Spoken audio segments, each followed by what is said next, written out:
Hi, this is Professor Favors with American Literature. So today's lesson is on Walt Whitman's Song of Myself, and we are only going to look at stanzas 1 to 20. So make sure to have your document out. You can access it online. The Song of Myself, if you type it in as a research target, you should find a PDF. For my class, however, you do have access to a link. So this is American Literature, Walt Whitman's Song of Myself, stanzas 1 to 20.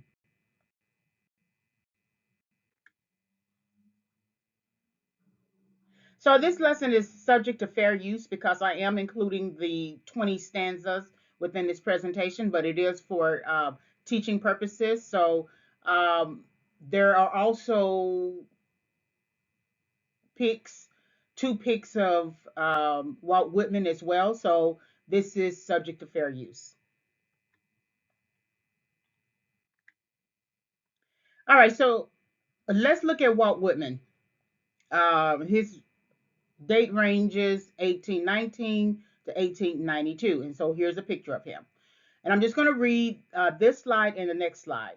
The second of 9 children and born in 1819 to a Long Island farmer and carpenter, Walt Whitman is both the journeyman poet of Americanness and its champion. A journalist and newspaper editor throughout his life, Whitman worked as a law clerk, a school teacher, a printer, a civil servant, and a hospital aide, but he was always writing. From his teenage years until his death, his byline was on constant view. Contemporary reports suggest that Whitman was an industrious worker, but that he was often accused of idleness because his habit of long midday walks contrasted sharply with 19th century attitudes toward work. In Song of Myself, Whitman addressed these critics directly by writing, I loaf and invite my soul. I lean and loaf at my ease, observing a spear of summer grass. So the purpose of us only looking at 1 through 20, even though 21 through 52 might have the answer that we need. The only reason why we want to look at only 1 through 20 for Song of Myself is this idea here where Whitman is addressing his critics. He is being accused of idleness. He's being accused of idleness. Song of Myself is him addressing the critics. They're saying in a time of change, in a time of industry, in a time of work is important to us. 19th century attitudes towards work. He is being idle. So then the 52 stanza Song of Myself is his response to the critics. And that's why we're only going to look at 1 through 20 because 1 through 20 really gives us what we need. Okay. So when you are reading the 20 stanzas, Song of Myself, understand that everything that he is saying, line by line, stanza by stanza, is in a response to the critics who say he's idle within the context of 19th century attitudes toward work.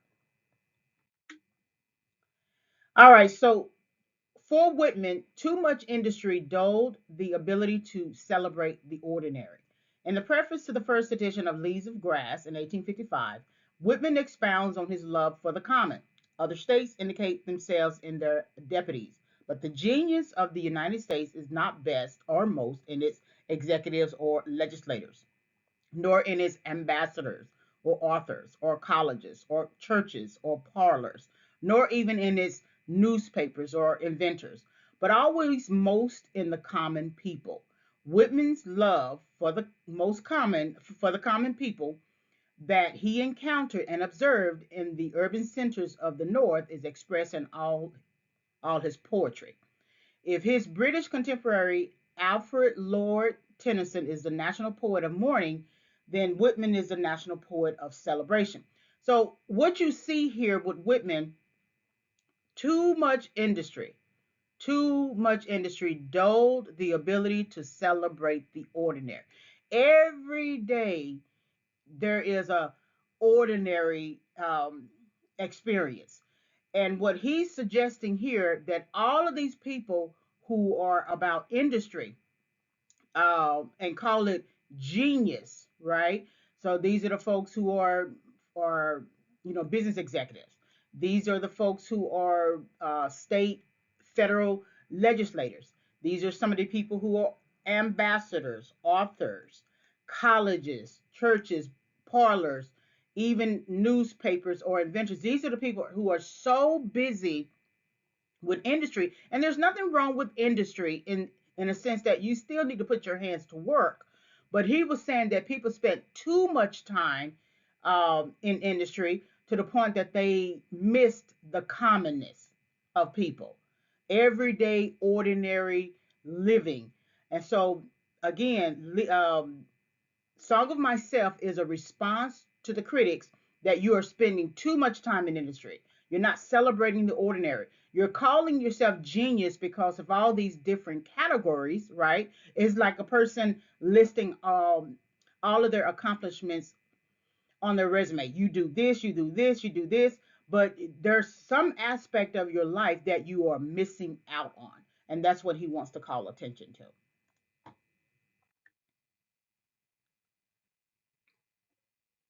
All right, so let's look at some historical implications. Remember from the introductory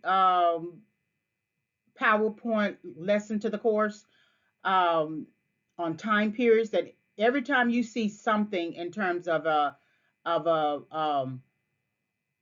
time period 1819 to 1892, his his birth and death dates, and that's the 19th century. You want to look at what was going on during that time. Now, there's a lot more that's going on. I just only put here the most necessary, but let's look at it. So, 1819, we have the Panic of 1819, which is a financial crisis. Somewhere between here, we also had another financial crisis, somewhere like 1837.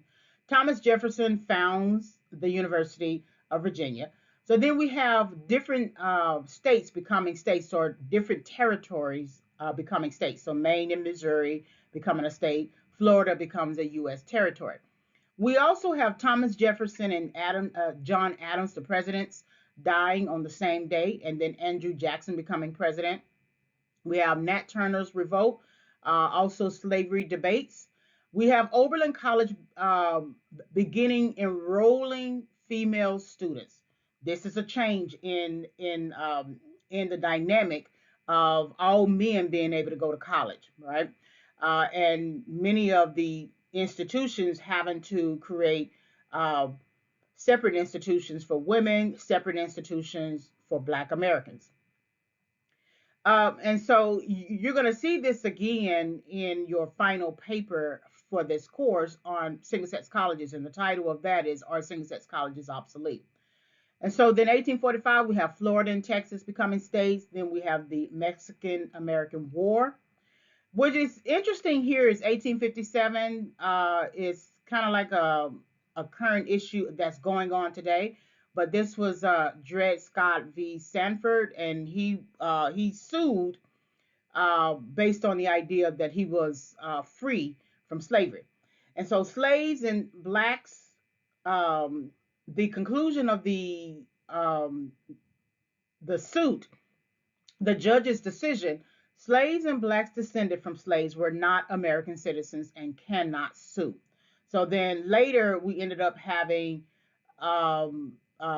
Emancipation Proclamation, which freed the slaves, Reconstruction era, assassination of President Abraham Lincoln. Then the 13th Amendment abolished slavery.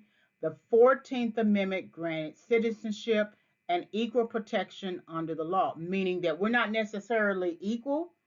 It's a citizenship amendment, but it basically means that it's equal application of the law. So if men can go to college, women can go to college. If white people can go to college, black people can go to college. So it's equal application of the law. So now this is the industry aspect of um, Whitman's critique. 1865 to 1913, these were two major industrial revolutions. Then there was a global transition towards manufacturing, technological improvements, rapid economic growth in these areas here. So during the 19th century, where there's a heavy attitude towards work and industry, within this context here of the 19th century, we have critics who are criticizing Walt Whitman that he's not industrious enough. And so keep this in mind as we go through all the different slides.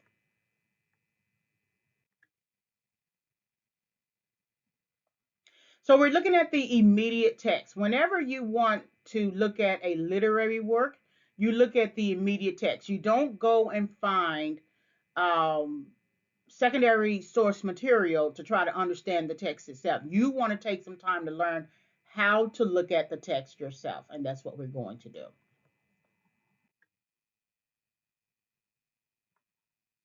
All right, stanza 3 is about the talkers. So again, it is a referencing to the talkers, and so now let's look at it. Stanza 3. Stanza 3 is kind of long. Um, so we're going to see. So I have heard what the talkers were talking, the talking of the beginning and the end, but I do not talk of the beginning or the end. There was never any more inception than there is now, nor any more youth or age than there is now, and will never be any more perfection than there is now, nor any more heaven or hell than there is now. Urge and urge and urge, always the procreant urge of the world. Out of the dimness, opposite equals advance. Always substance and increase, always sex. Always a knit of identity, always distinction, always a breed of life. To elaborate is no avail. Learn it and unlearn it, feel that it is so. Sure as the most certain sure, plumb in the uprights, well entreated,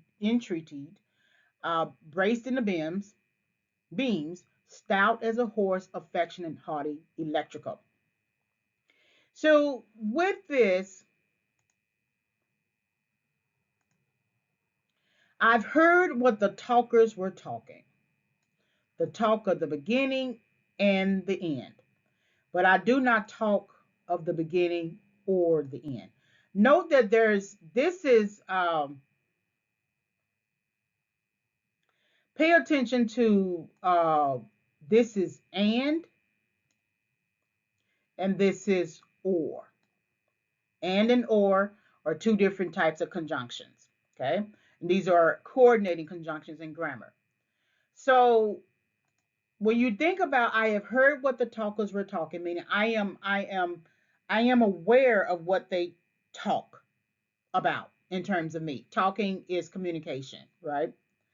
And then I am aware that they talk of the beginning and of the end, right? So they don't choose what they talk about in terms of how they talk about me.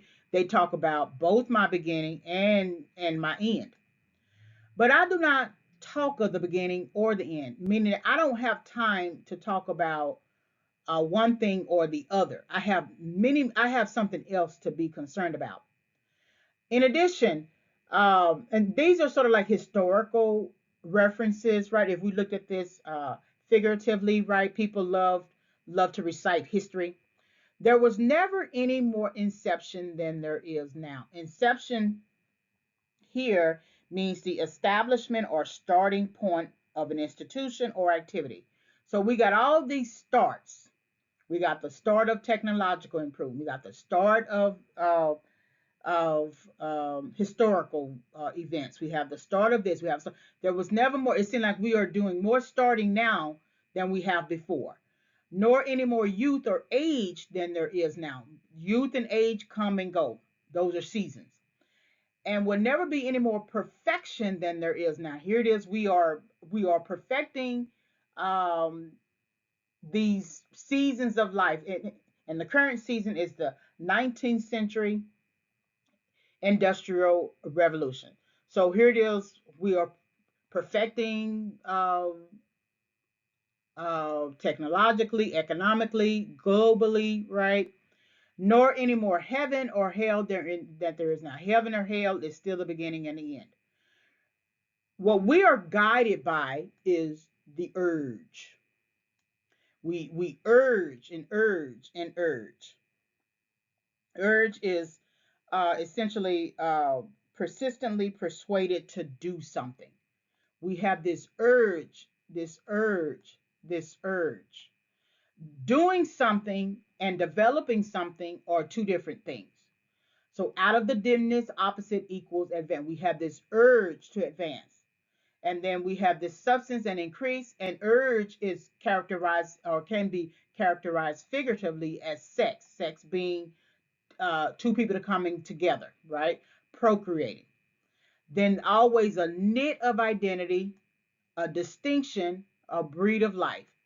To elaborate is no avail. So even though we are elaborating on something, we're not getting to the heart of it. We are learned and unlearned, and they all feel the same thing. Then we are very sure about who we are, right? So sure as the most certain sure. That person is plumb in the uprights, well entreated. Entreated is to entreat. This is Entreat, and that means to persuade someone to do something, begging or pleading. So not only are we have this urge to do something. We are entreated to persuade someone to do something, braced in the beam. So the sureness is plumb, entreaty, braced in the beams, stout as a horse, affectionate, haughty, electrical. Okay, so remember, there's a difference between and or. That even though the talkers are talking, they're talking about the beginning and the end of something, right? The heaven or hell, the youth or age, the inception of something. I don't really want to, but he's saying I don't really want to talk about that. I don't want to talk of the beginning or the end, or meaning that and refers to both beginning and end. um, or refers to either or. I could talk about the beginning, or I could talk about the end, or I just could not talk about either. Because we already have enough people talking about the inception of something, or committing to the inception of something. The youth and age, the perfection, the heaven or hell, the urge to continue to do something, and being well entreated to being persuaded to do something, and we're very sure of ourselves, right? We are extremely sure of ourselves. So that's stanza three.